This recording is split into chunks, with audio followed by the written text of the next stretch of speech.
Hello students, आप सभी लोगों का सुमित राणा बीएससी क्लासेस में स्वागत है। आज हम बात करेंगे बीएससी सेकेंड ईयर के इनऑर्गेनिक सिलेबस में। क्लियर? तो बीएससी सेकेंड ईयर का जो इनऑर्गेनिक सिलेबस है, इनऑर्गेनिक पेपर में हमको कौन कौन से चैप्टर्स पढ़ने हैं और उन चैप्टर्स के अंदर कौन कौन से टॉपिक हैं, वो सारी चीज़ें हम यहाँ पर देखेंगे। लेकिन उससे पहले हम लोग बीएससी सेकेंड ईयर का पीरियोडिक टेबल के बारे में अगर बात करें, जो 9th क्लास से आप लोग इसको पढ़ते चले आ रहे हैं, तो यहाँ पर थोड़ा सा हम पीरियोडिक टेबल के बारे में समझेंगे। आप सभी लोग जानते हैं कि ये जो आपके सामने दिख रही है, ये लॉन्ग पीरियोडिक टेबल बोली जाती है और ये पूरी टेबल आपकी 4 ब्लॉक में डिवाइड है। पूरी टेबल आपकी 4 ब्लॉक में डिवाइड है। यहाँ पर बात करें तो ये जो पहला ब्लॉक है, इसको बोलते हैं आपका एस ब्लॉक। एस ब्लॉक सभी लोग जानते हैं। इसके बाद यहाँ पर ये जो बीच वाला पार्ट होता है, इसको हम लोग डी ब्लॉक एलिमेंट्स बोलते हैं, डी ब्लॉक एलिमेंट्स। और इसी को हम लोग हैवी मेटल्स या ट्रांजिशन मेटल्स भी बोला करते हैं। इसके बाद यहाँ पर आपका राइट साइड में ये वाला जो ब्लॉक है, इसको हम लोग पी ब्लॉक बोलते हैं। ये हमारा पी ब्लॉक है। और बिल्कुल जो बॉटम में आपका जो रखा है, ये हमारा एफ ब्लॉक है। तो ओवरऑल देखा जाए तो पूरी पीरियोडिक टेबल आपकी 4 ब्लॉक में डिवाइड है, जिसको आपने 9th में भी पढ़ा है, 10th में भी पढ़ा है, 11th में भी पढ़ा है, 12th में भी पढ़ा है। हर जगह आपने इसको केमिस्ट्री में देखा होगा। तो इसी टेबल को समझना है, क्योंकि इसी टेबल पर बीएससी सेकेंड ईयर का जो इनऑर्गेनिक पेपर है, वो पूरा पेपर इसी पर बेस्ड है। तो यहाँ पर हम ना तो हम एस पढ़ना है, ना ही हमको यहाँ पर पी ब्लॉक पढ़ना है। यहाँ पर केवल 2 ब्लॉक पढ़ना है, एक आपका डी ब्लॉक और एक आपका एफ ब्लॉक।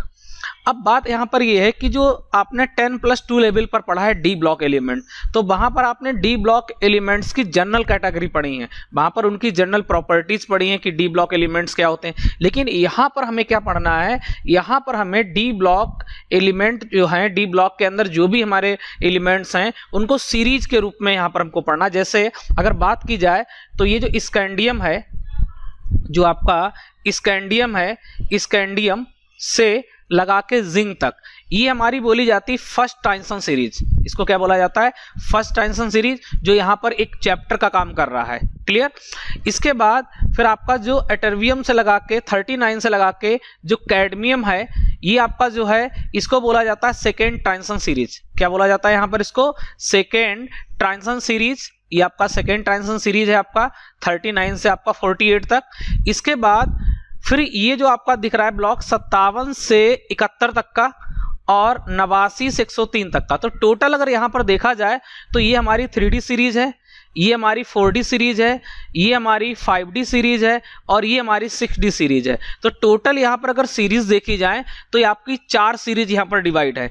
ये चारों सीरीज डी ब्लॉक में प्रेजेंट है, लेकिन जो सिलेबस में आपकी हैं वो केवल 3 सीरीज हैं, आपकी फर्स्ट ट्रांजिशन सीरीज, सेकेंड और थर्ड। इसके बाद जो बॉटम में बिल्कुल आपका जो पड़ा हुआ है, 2 सीरीज पड़ी हुई हैं, एक लेंथेनाइड और एक आपकी एक्टिनाइड। तो जो लेंथेनाइड है, ये आपका 57 से 71 तक का है और जो आपका एक्टिनाइड सीरीज है, ये 89 से 103 है। तो टोटल यहाँ पर अगर देखा जाए तो हमको 5 चैप्टर यहाँ पर बन जाते हैं डी और एफ से मिला के।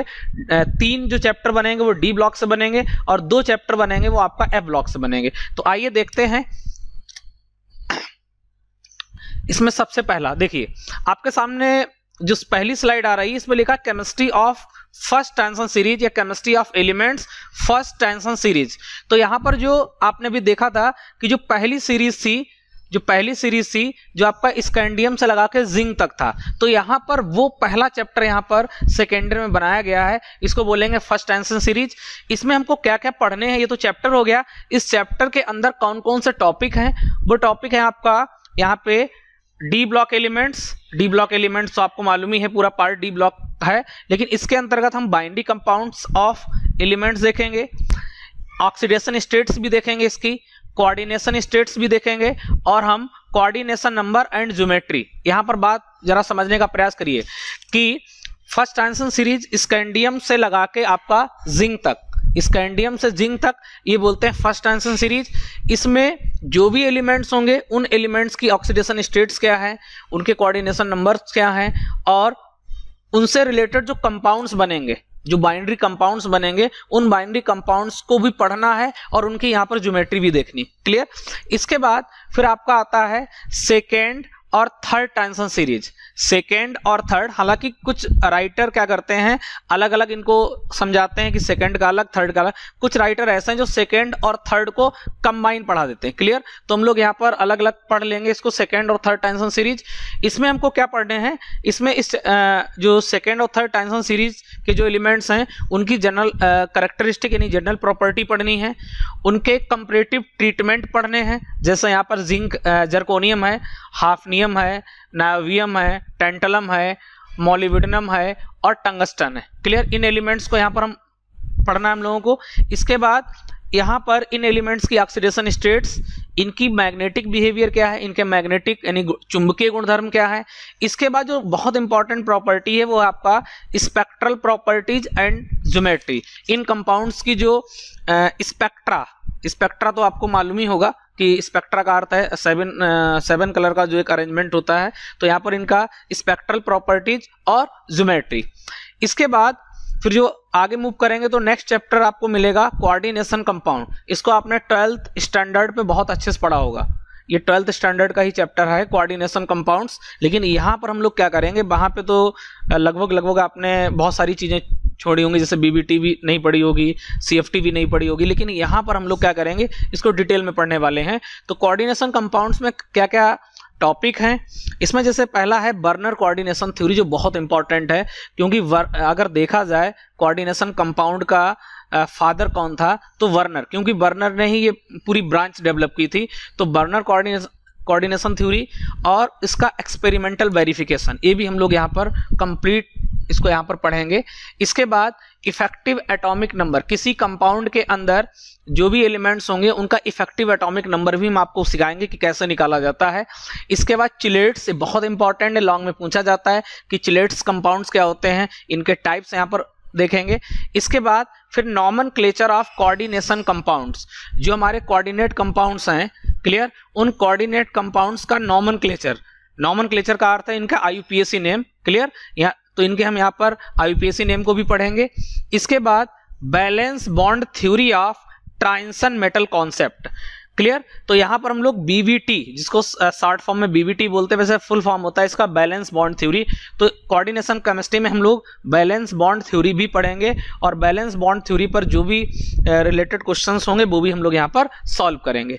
इसके बाद अगला है केमिस्ट्री ऑफ लेंथेनाइड। मैंने बोला था कि यहाँ पर जो F ब्लॉक है ये दो सीरीज में डिवाइड है, लेंथेनाइड और आपका एक्टिनाइड। तो यहाँ पर हम लोग लेंथेनाइड, केमिस्ट्री ऑफ लेंथेनाइड्स पढ़ेंगे। इसमें कौन कौन से टॉपिक पढ़ने हैं, इसमें हम लोग इलेक्ट्रॉनिक स्ट्रक्चर्स देखेंगे। लेंथेनाइड कॉन्ट्रैक्शन बहुत इंपॉर्टेंट है, शॉर्ट में पूछा जाता है कि लेंथेनाइड कॉन्ट्रैक्शन क्या होता है। एक्चुअल में कॉन्ट्रैक्शन का अर्थ होता है साइज का डिक्रीज होना। जब साइज डिक्रीज होता है तो उसको कॉन्ट्रैक्शन कहते हैं, हिंदी में संकुचन बोलते हैं।